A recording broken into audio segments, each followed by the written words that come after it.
Gente, antes de iniciar a palestra, só lembrar a todos que a gente está no Setembro Amarelo, né? E a nossa casa está nessa campanha. Já tem alguns anos que a gente organiza as 4 ou 5 palestras do mês de setembro com assuntos que vão direto ou diretamente conversar com essa campanha do Setembro Amarelo, né?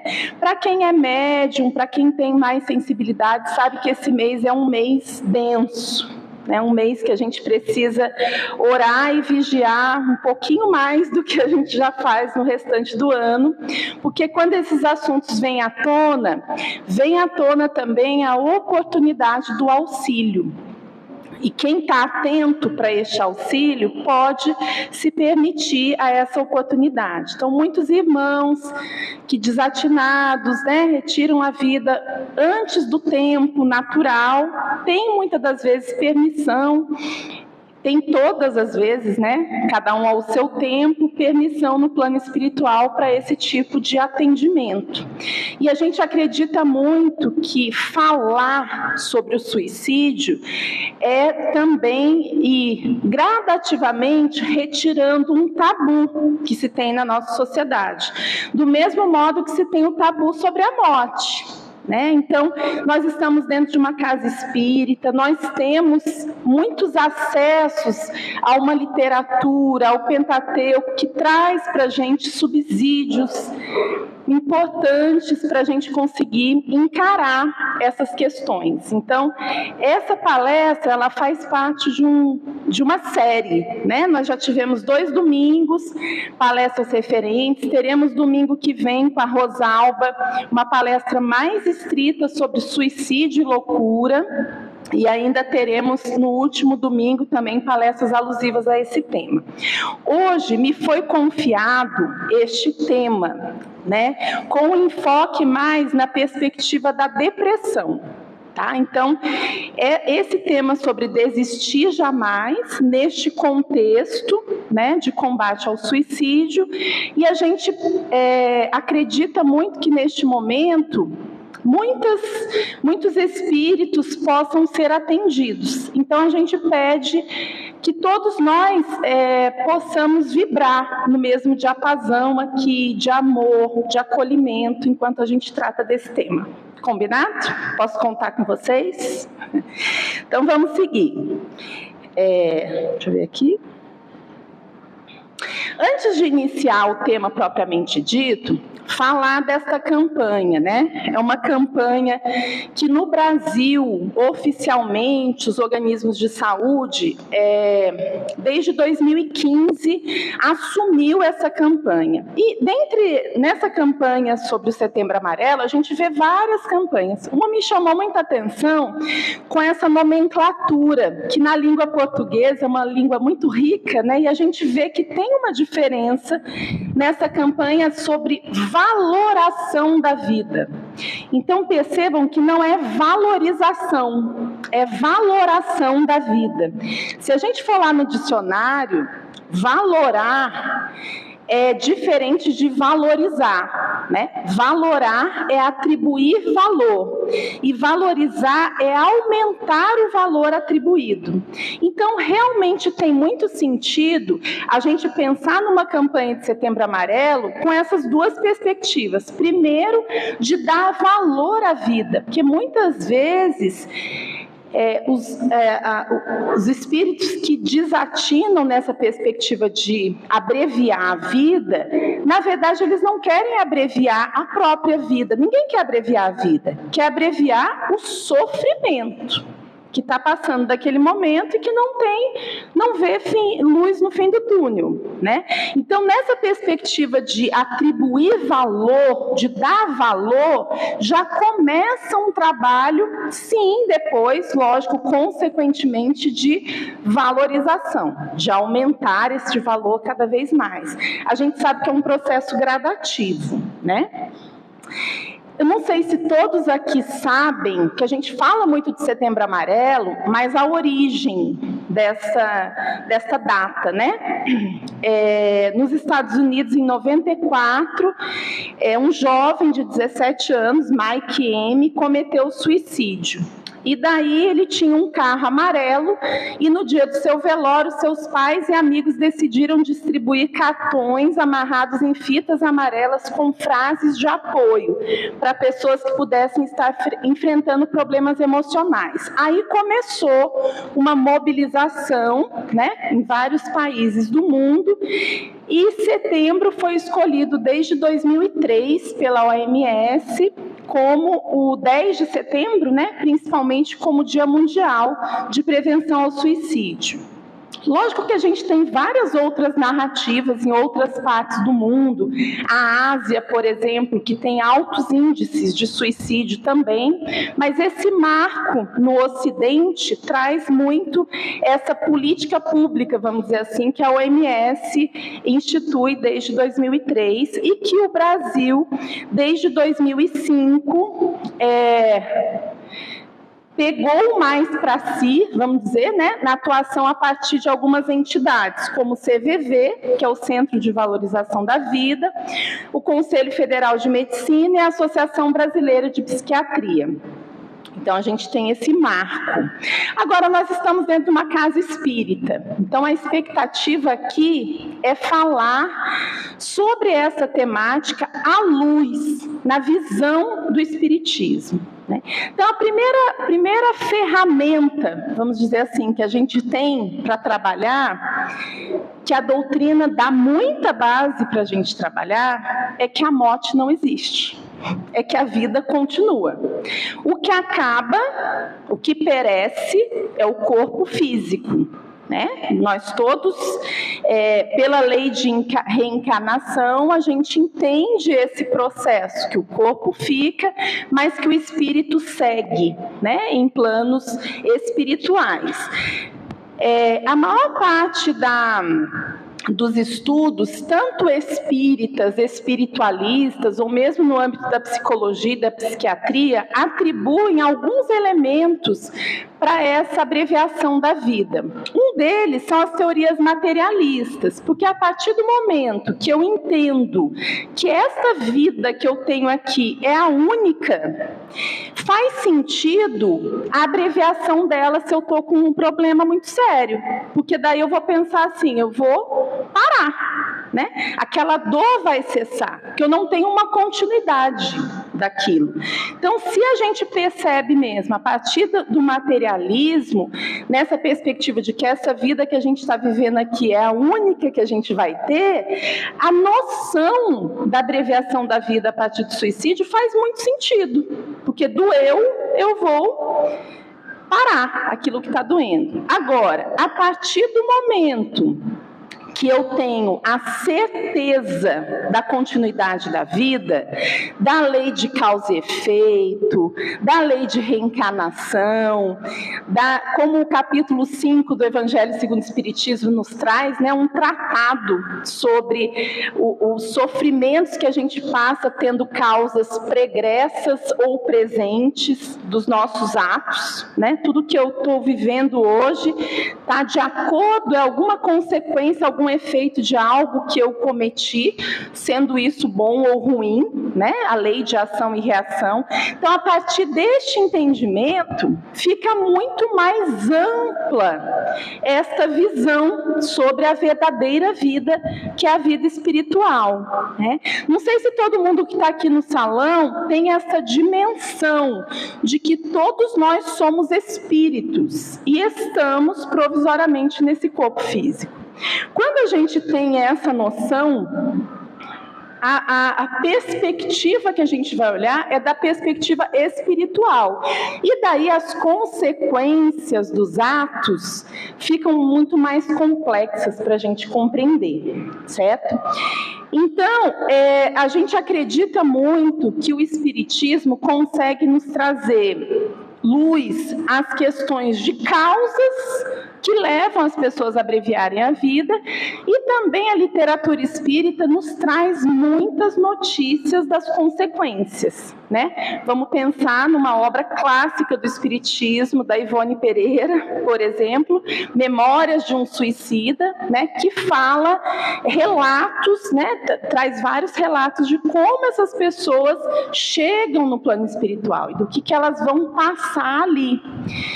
Mas eu gosto muito de falar desse tema com esperança, porque ao mesmo tempo que a gente sabe que a gente vai ter que arcar com as consequências, a gente sabe e presencia diuturnamente no centro espírita, principalmente nas nossas reuniões de intercâmbio mediúnico, que o tamanho da assistência e do amor e da misericórdia de Deus para com essas pessoas é proporcional à dor delas. Então, isso a gente não tem dúvida, e a gente vai falar um pouquinho disso também hoje, tá bom? Vamos primeiro nas obras básicas, né? O Livro dos Espíritos, no capítulo 4, no livro 4, quer dizer, capítulo 1, Penas e Gozos Terrestres, da questão, para quem é estudioso, quer levar para casa, estudar um pouco mais, das questões 943 até a 957, essa sessão vai falar especificamente sobre essas relações do suicídio, né? Eu trouxe essa aqui, que eu acho que para essa palestra ela pode ser mais direta ao que a gente tem interesse de falar, mas quem tem interesse vai atrás e pode ter esse acesso. Kardec pergunta aos espíritos: de onde vem o desgosto da vida que se apodera de certos indivíduos sem motivos plausíveis? Resposta dos espíritos: efeito da ociosidade, da falta de fé e, frequentemente, da saciedade.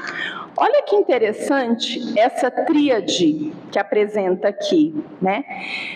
A perspectiva de falta de fé no futuro, porque se eu não tenho essa percepção de que a vida continua, se eu não tenho essa certeza de que a vida continua, realmente o peso para eu abreviar a vida naquele momento é muito maior, né? Se eu não tenho essa perspectiva.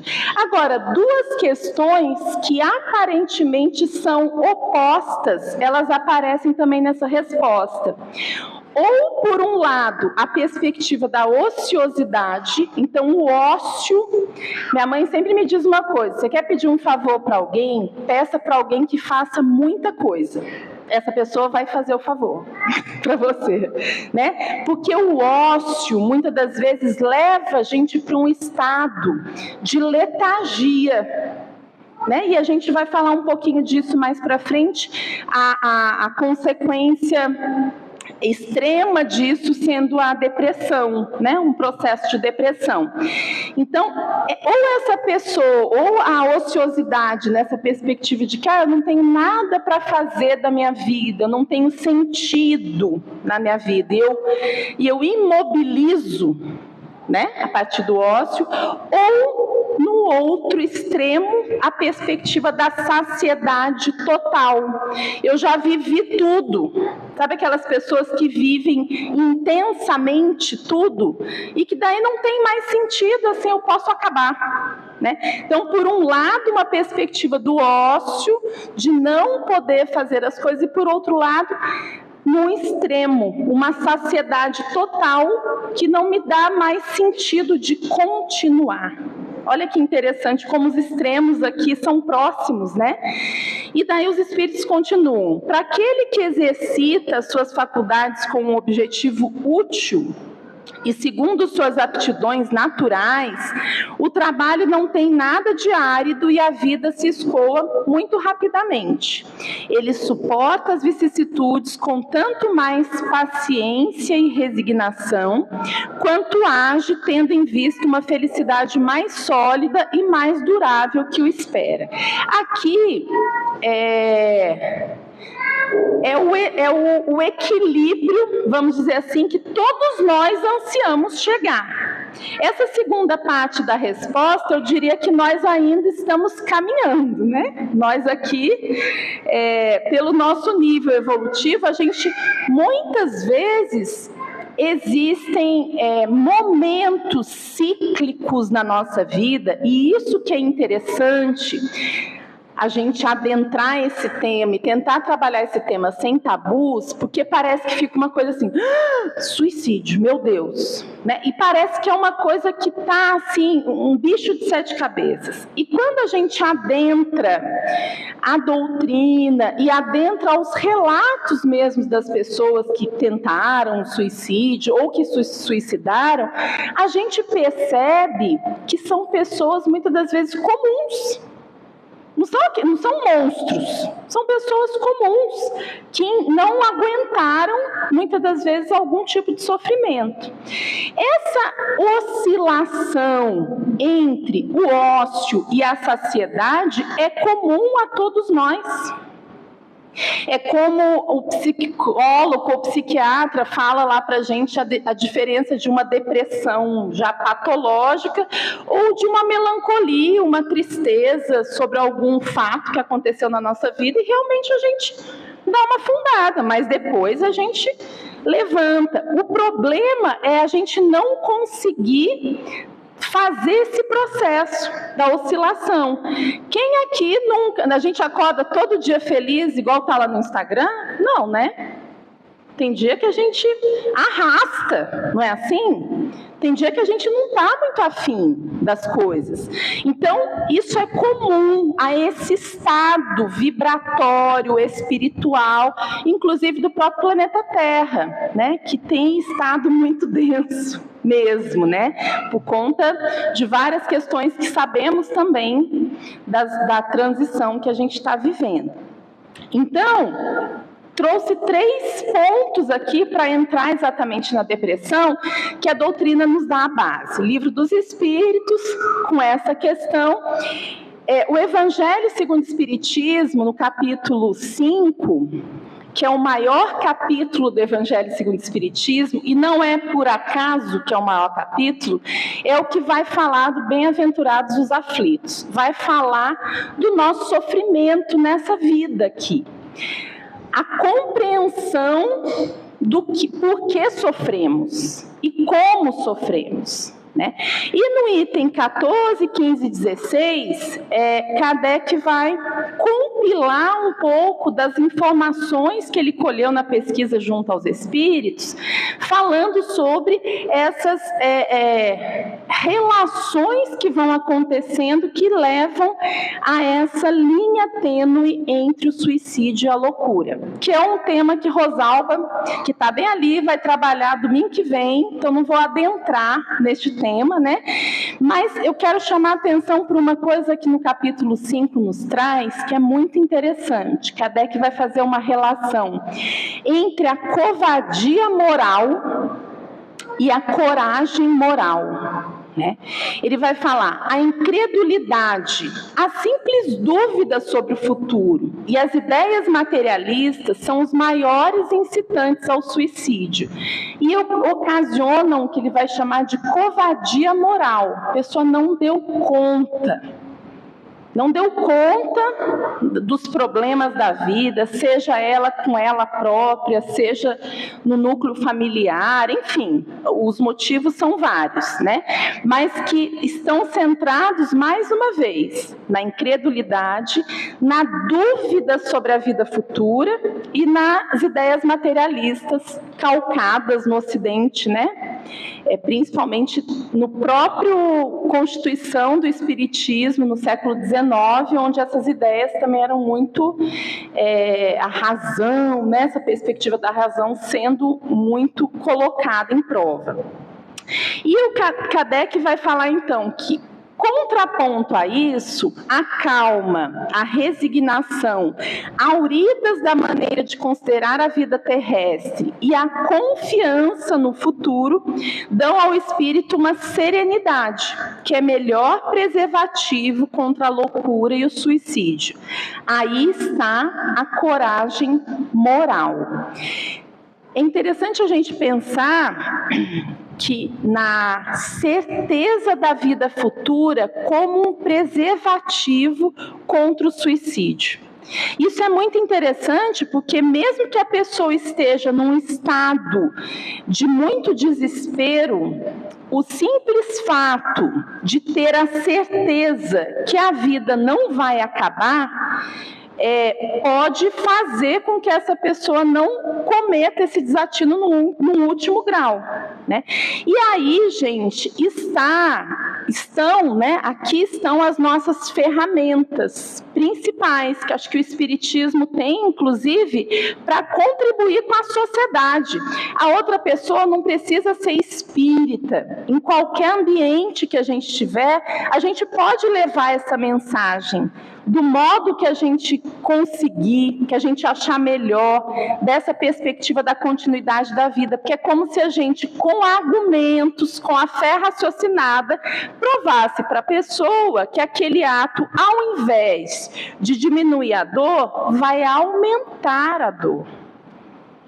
Né? Vai aumentar a dor, porque a gente sabe que, às vezes, essa dor, lá no Céu e Inferno, no capítulo 5, que fala do purgatório, acho que já está aqui, é interessante que, no compilado que Kardec faz, ele vai falar assim, ele vai, nesse livro todo, né, vai falar que não existe céu e inferno como lugares físicos, mas são estados da alma. Então, eu estou aqui encarnada, eu posso estar no céu ou no inferno, a depender de como eu levo a minha vida, né, de como que eu conduzo os meus atos. E ele, nesse capítulo 5, ele vai falar dessa perspectiva do purgatório, que na língua portuguesa, se a gente for no purgar, né, nessa perspectiva de depuração mesmo, e que muitas vezes o purgatório que a gente morre de medo lá, naquele imagético que a gente ainda tem, muito ancorado no catolicismo, né, no Brasil, do diabinho, um lugar quente do inferno, mas que esse purgatório é o purgatório terrestre.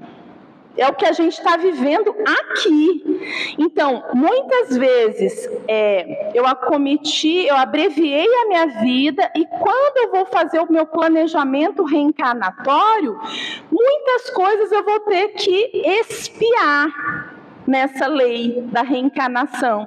E essa expiação na minha próxima vida pode ser o purgatório, né, dos atos que eu cometi. Isso, gente, vai desconstruindo para a gente aquele monstro que mesmo a literatura ou o cinema, que acho que são lugares importantes da divulgação do espiritismo, às vezes caricaturam um pouco, né, o umbral nos filmes é um inferno, né, aquela lama, e a gente tem notícias já na literatura espírita, de que o umbral está sendo saneado, né? De que o umbral, esse lugar, o Vale dos Suicidas, hoje é como se a gente, o Robson Pinheiro, naquele livro que fala da Fim da Escuridão, ele vai dizer que, da mesma forma que a gente vê aqueles projetos em favelas do Rio de Janeiro, por exemplo, de tentativa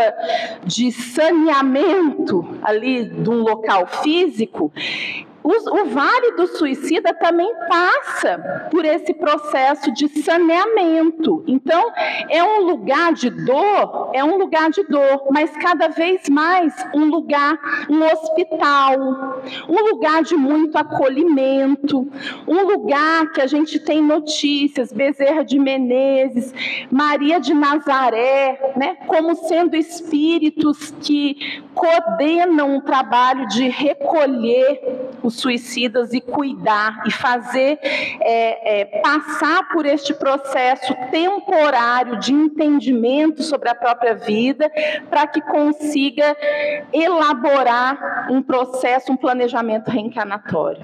Então, o que a gente está dizendo aqui é que Deus é misericordioso e bom e que a gente pode errar 70 vezes, 7 vezes. Não que a gente deve, porque os tempos são chegados, a gente já errou muito, né? Mas todos os nossos atos, eles são passíveis de reorganização, porque uma coisa é certa, Haroldo Dutra Dias sempre fala isso, eu gosto muito de ouvi-lo falar. Uma coisa é certa, nós nascemos para ser felizes.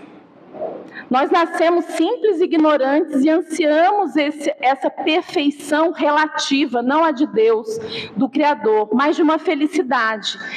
Então, essa certeza que a gente tem nos traz muita esperança nesse processo. Então, mesmo falando de uma coisa muito dolorida, de uma ponta do iceberg, né, da dor da vida, que é abreviar a própria vida, e sim contra uma lei natural.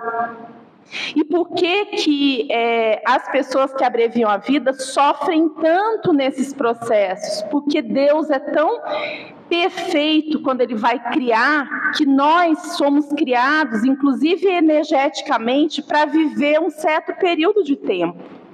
E se a gente abrevia aquele tempo, às vezes a própria energia do corpo físico para desacelerar este processo não é fácil. Porque vamos supor uma pessoa que reencarnou para viver 40 anos e abrevia a vida pela metade, vive 20. Eu teria esses 20 anos para trabalhar várias questões e energeticamente este processo não é fácil de ser resolvido, né? Mas nós vamos chegar num ponto, também no capítulo 5, que uma das causas que mais aparece nos estudos de saúde, que a OMS trabalha, do suicídio, é a depressão. Uma das principais causas. Então, aqui nessa palestra de hoje, a gente resolveu focar um pouquinho nessa causa. Não à toa. Nós também trabalhamos nessa casa dia de sábado, no atendimento fraterno, no atendimento físico e espiritual, e sabemos o quanto as pessoas que buscam as casas espíritas e os centros de oração hoje em dia sofrem desse mal, da depressão. Às vezes sofrem e não estão nem sabendo que sofrem, né? Não tem esse diagnóstico médico. E eu gostaria de iniciar essa conversa sobre a depressão falando de uma parte do Evangelho, segundo o Espiritismo, que trata não da depressão, mas da melancolia. Olha que interessante a gente perceber a linha tênue, como a gente precisa ficar atento entre um estado de melancolia que logo eu posso retornar para o meu estado normal e esse estado de melancolia que não acaba e que pode chegar a ser um processo de depressão. O Kardec fala, sabeis porque às vezes uma vaga tristeza, na verdade não é Kardec, né? François de Geneve, que está nessa parte do capítulo 5, a melancolia. Sabeis porque às vezes uma vaga tristeza se apodera de vossos corações e vos leva a considerar amarga a vida? É que vosso espírito, aspirando à felicidade e à liberdade, se esgota, jungido ao corpo que lhe serve de prisão, em vãos esforços para sair dele. Olha que interessante entender que se nós somos espíritos e estamos temporariamente ocupando esse corpo físico, este corpo físico, em muitos momentos da nossa vida, nos aprisiona. Então, essa tentativa de sair deste envoltório pesado material, né, é narrada aqui, em detrimento de uma tentativa de uma felicidade e de uma liberdade. Que isso é um dos grandes motivos narrados, inclusive, pela literatura espírita, das causas dos espíritos que atiraram contra a própria vida.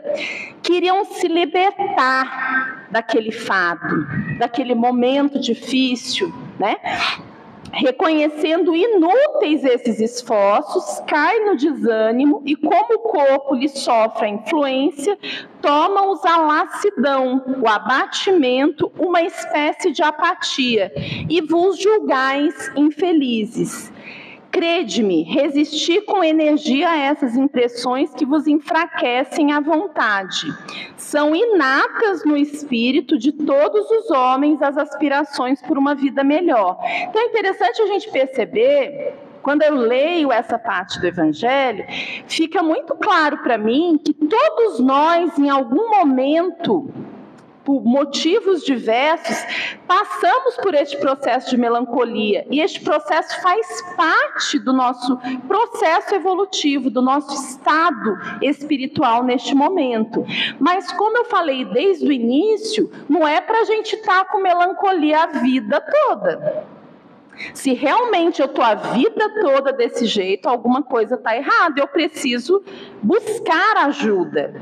E eu preciso buscar ajuda física e espiritual. Isso é muito claro para nós espíritas, de que um passe, um atendimento fraterno nunca vai substituir o psicólogo e o psiquiatra. Isso é bom ficar bem claro. São coisas que vão ajudar a congregar neste processo da saúde mental. Tá? A OMS coloca os 4 Ds, como causas principais do suicídio: a depressão, a desesperança, o desamparo e o desespero. E aqui eu pensei mais para a gente trabalhar um pouquinho à luz do Espiritismo a questão da depressão. Então, segundo a OMS, 96% dos casos podem ser prevenidos por estarem relacionados a doenças mentais. Isso é um dado importante para a gente, porque a gente percebe a partir desse dado uma capacidade de prevenir. Porque se 96% dos casos estão relacionados a essas doenças mentais, se a gente vai na prevenção dessas doenças mentais, a gente tende a diminuir essa estatística, tá certo? Então, à luz do Espiritismo, a gente traz algumas reflexões aqui. Esse livro, que ainda não leu, a gente recomenda, Escutando Sentimentos, da Emance Dufour, ditado por Vanderlei de Oliveira, vai descrever a depressão à luz da psicologia espírita como uma reação da alma que não aceitou a sua realidade pessoal como ela é, estabelecendo um desajuste interior que a incapacita a viver plenamente. Essa é a definição da Emance de depressão nessa obra. Uma intimação das leis da vida, convocando a alma para mudanças inadiáveis. Então, é aquele processo do desconforto, de que alguma coisa ali não está bem, e a gente começa a depressão seria já uma reação do próprio espírito, Adentrando um pouquinho mais, Emance trabalha neste livro várias questões que estão relacionadas a condutas nossas rotineiras que levam a este processo de depressão. A insegurança obsessiva, uma ansiedade inexplicável. O psicólogo também fala pra gente, Ansioso no mundo de hoje, eu acho que é difícil não ter um, Porque o mundo está muito doido, não está? Esse processo de transição planetária, isso é tudo previsível, Mas não é fácil de viver. Então, as pressões no trabalho, as pressões no dia a dia, a desigualdade social, Essa coisa da pessoa começar o dia, não sabe como vai acabar, se vai comer. Imagina o processo de ansiedade que isso tudo pode causar, Mas aqui está se dizendo essa ansiedade que não acaba e que não tem explicações concretas ali, as pessoas que estão vivendo uma pressão muito grande. O desânimo no cumprimento do dever. Sabe quem nunca, Aquela pessoa arrastada que vai para o trabalho porque é o jeito. né? E passa isso. Então, são elementos importantes da gente se atentar, porque ela vai trabalhar que esse processo de depressão, ele pode ser ancorado por atos que no nosso dia a dia a gente já quase que naturalizou, como atos assim, é comum, é assim mesmo, eu estou ansiosa mesmo, né? E como que isso vai ganhando uma dimensão de uma doença mental mais agravada. A sensação de solidão em grupo. Uma das coisas muito narradas também no momento atual, né? A solidão, as pessoas, não necessariamente porque elas estão sós, mas elas estão se sentindo sós, mesmo estando numa multidão. A impotência perante o convite das escolhas. A pessoa que imobiliza o processo do livre-arbítrio. Ela não sabe escolher. Ela tem caminhos a escolher e ela não consegue escolher, né? O gerenciamento ineficaz da culpa. Acho que tem o livro também Amorosidade, recomendo, tem aqui na biblioteca. É um livro maravilhoso que vai dando para a gente elementos também cotidianos muito comuns e que acabam chegando a pontos extremos, às vezes que chega sem a gente perceber. O processo da culpa como um processo que vai minando o espírito, né? O remorso, a culpa. E esse processo, gente, é o processo que quem tem a oportunidade aqui de trabalhar em reunião mediúnica, intercâmbio mediúnico, é o que a gente mais sente a dor desses espíritos que abreviaram a vida. É a culpa e o remorso de ter feito essa besteira, de chegar a ter a consciência de que chegou naquele ponto, né? Então é um processo muito dolorido. E daí é castigo de Deus o que ele está sofrendo? Não, é um processo de causa e efeito do próprio ato dele. É a culpa que a gente não consegue muitas vezes transformar. E daí haja trabalho terapêutico, de autoamor, de, como Emance mesmo fala nesse livro Amorosidade, de acolher o seu eu que errou, né? De conseguir perdoar a si mesmo, que acho que é um dos processos mais difíceis nessa vida que a gente, né, tem que passar. A irritabilidade sem causas conhecidas, essa aqui tá fácil, né? Quem consegue não ter neste mundo hoje? O impulso para desistir dos compromissos, né? Então começa aquele processo de arrastar com a barriga. E, finalmente, a apatia e até mesmo a desistência da vida. Então, é interessante aqui eu resumi, né? Estou fazendo a propaganda do livro, mas é esse processo um pouco que ela vai narrando aqui de coisas que a gente naturaliza, que às vezes a gente acha que são coisas simples, que vão se tornando coisas complexas ao ponto quando a gente não cuida. Né? Quando a gente não cuida disso.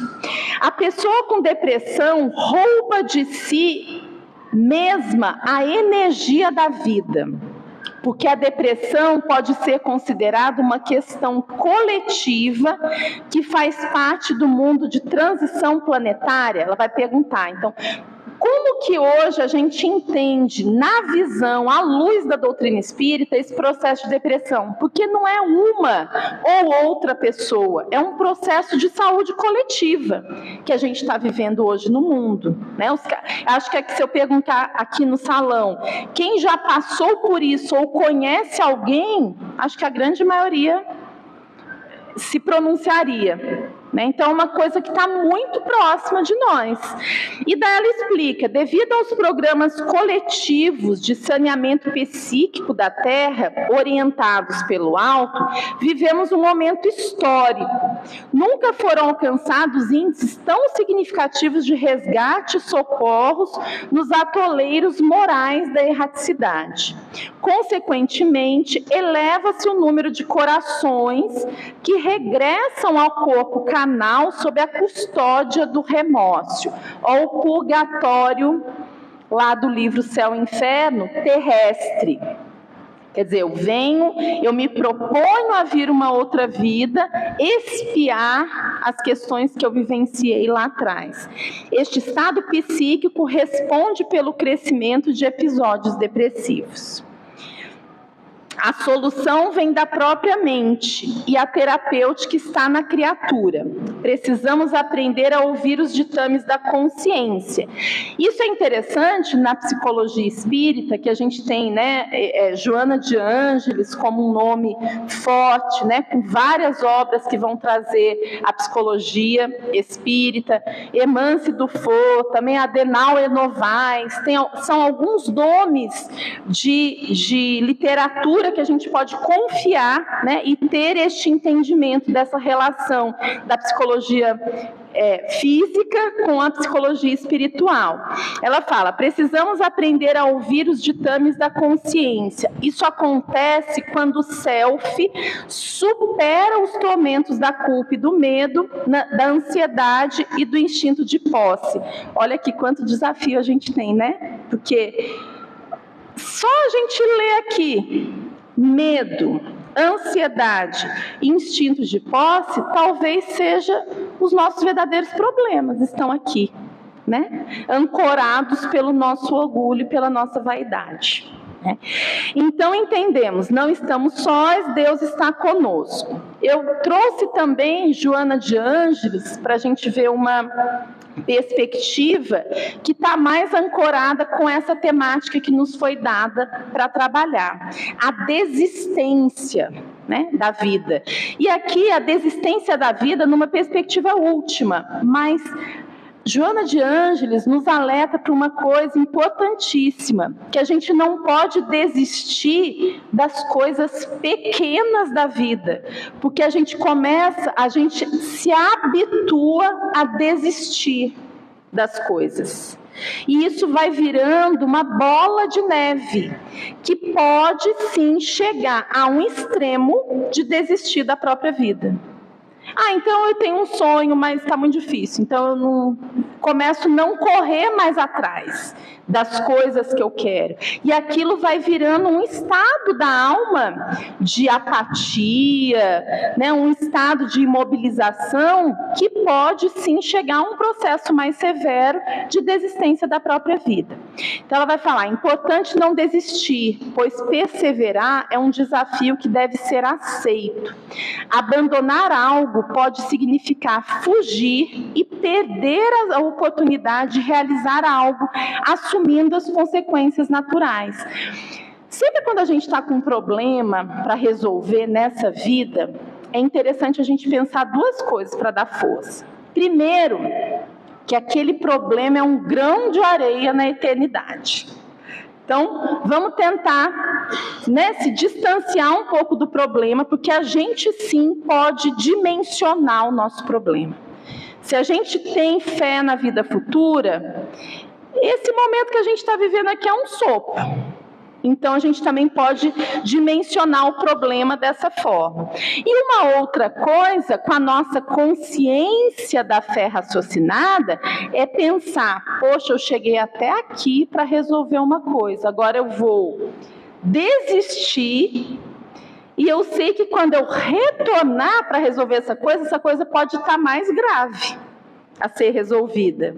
Sabe aquela história que eu não resolvo com o marido e daí na próxima encarnação é o meu filho? E daí eu não tenho como fugir. de resolver? Então é mais ou menos uma coisa assim para a gente pensar.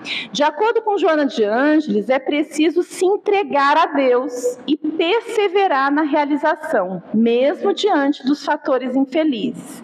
Agora, gente, nós somos ainda crianças espirituais. Esse entregar a Deus, a gente tem que ter muito cuidado também, porque a gente tem mania de deixar para Deus resolver os nossos problemas. Nós temos que resolver os nossos problemas. A gente entrega quando não tem mais o que fazer. Tá certo? Porque, entregar para Deus, eu entrego para Deus e deixo as coisas resolverem? Não. Eu faço até onde eu posso. O que eu não posso fazer, eu entrego, certo? E é interessante ela falar, esse finalzinho aqui, a natureza também ensina, pois mesmo quando vencida por fenômenos infaustos, ela se refaz lentamente e estoura em glória da terra.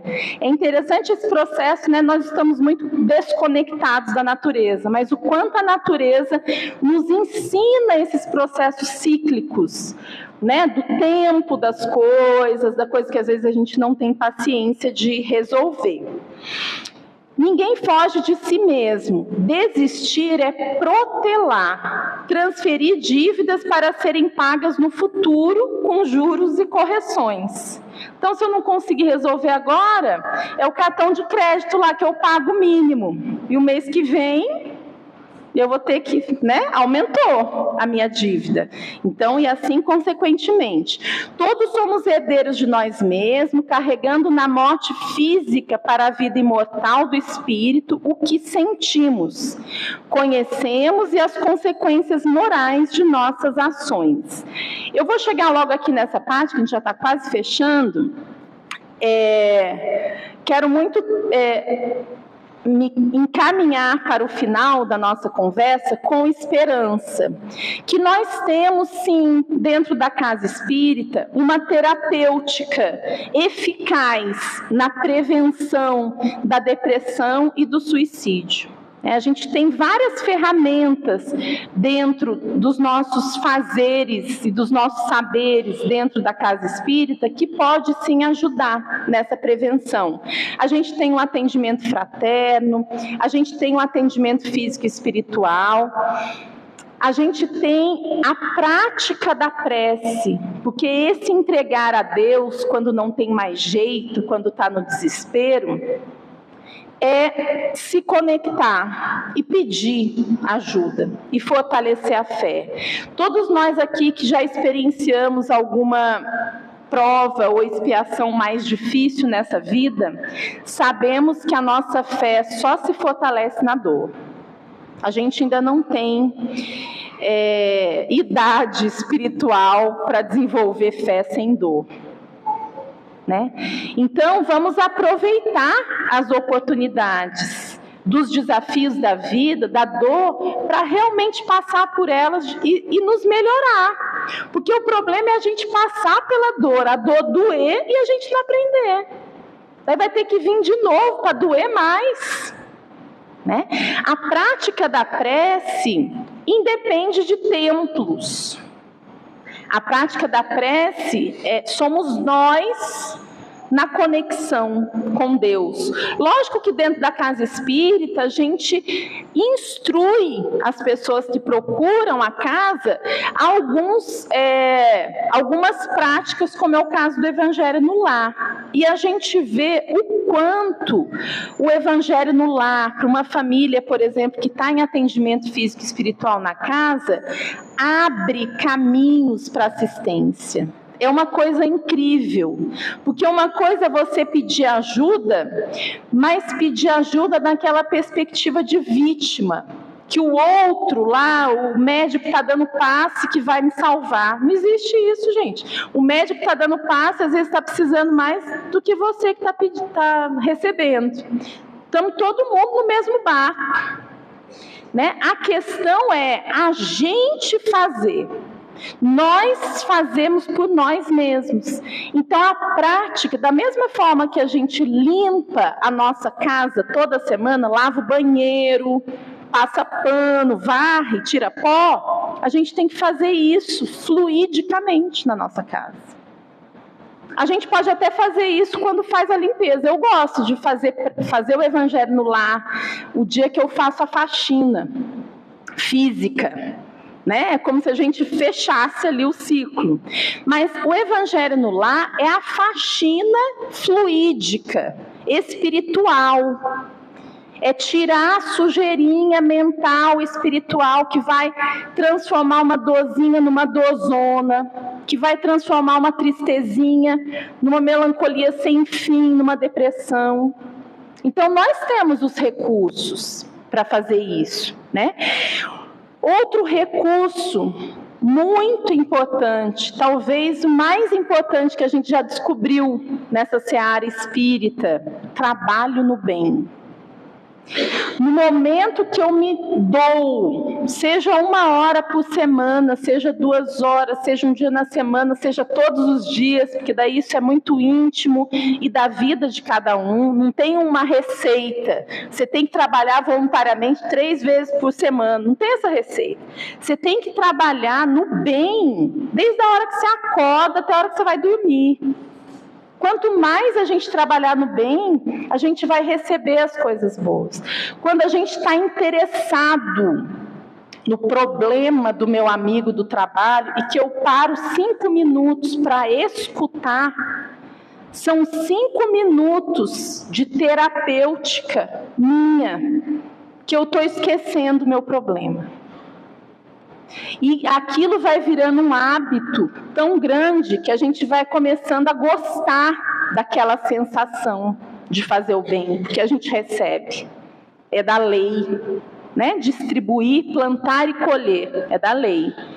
Então, fazer o bem aonde a gente puder fazer. Como a gente não sabe muito ainda, a gente tem lugares, né, físicos. Vamos entregar sopa, vamos fazer evangelho na casa de um amigo, vamos ouvir, vamos conseguir olhar mais para o outro com empatia, com caridade. Eu quero ler para a gente finalizar um texto que eu achei quando eu fazia pesquisa para essa palestra, de um orador espírita de Brasília. Ele chama Márcio Martins da Silva Costa. Eu achei na internet. Achei muito interessante essa mensagem. Eu gostaria que a gente já iniciasse essa conexão para a prece final a partir dessa mensagem que o nosso irmão nos traz. Nos momentos mais difíceis da vida, não desista. Não desista diante do cansaço e da fadiga da vida moderna.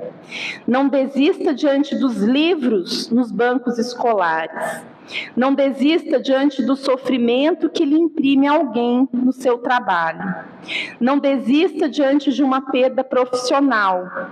Não desista diante da angústia, da tristeza e da desilusão. Não desista da vida. Não desista diante do filho que se desvia dos caminhos do bem. Não desista diante dos desentendimentos conjugais. Não desista diante do desentendimento entre irmãos. Não desista diante da perda de entes queridos. Não desista diante da mágoa, do sofrimento e da dor.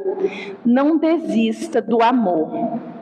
E eu quero finalizar a nossa conversa de hoje com o exemplo da natureza, do girassol. Não sei se todo mundo já observou essa planta, né? Essa flor, que todas as manhãs o girassol parte em busca do sol, seguindo a luminosidade insistentemente, porque precisa dela para crescer e florescer. Mas quando o sol está escondido entre as nuvens, a flor gira persistente, apesar da dificuldade, em direção da luz. Então, viver, gente, é a única saída nossa para a evolução. Que a gente possa dar valor à vida e que nunca desistamos dela. Muita paz para todos nós.